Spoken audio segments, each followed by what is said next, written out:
మండలంలో Nallapareddipalli panchayat revenue survey number 354లో ఒక మన దళిత నాయకుడికి దాదాపు 3వ విడత భూ పంపిణీ కార్యక్రమంలో రెవెన్యూ వారు స్వయంగా వచ్చి సర్వే చేసి 3వ విడతలో అతనికి 3 ఎకరాల 98 సెంట్లు పట్టాలు ఇచ్చి అప్పట్లోనే దారి కూడా కేటాయించడం జరిగింది. ఈ మధ్య మార్గంలో ఓ రత్నయ్య అని ఒక అతను వచ్చి సదరు భూమిని ఆ దారిని కూడా పూర్తిగా కబ్జా చేసి ఈ నరసింహుల్ని అక్కడ రానికుండా భయప్రాంతానికి గురి చేస్తున్నాడు.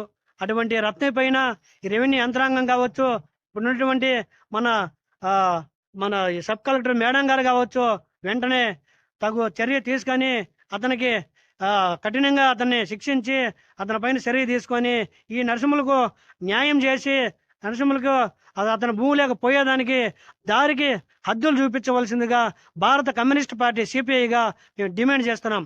లేని పక్షంలో ఒక 4 రోజుల టైం తర్వాత అక్కడ పెనమలూరు మండల తహసీల్దార్ కార్యాలయాన్ని ముట్టడించి దారి తీసేంత వరకు మా ఉద్యమాలు ఆగమని ఉద్యమాలు ఉధృతం చేస్తామని చెప్పేసి మేము భారత కమ్యూనిస్ట్ పార్టీ సిపిఐగా మేము డిమాండ్ చేస్తున్నాం.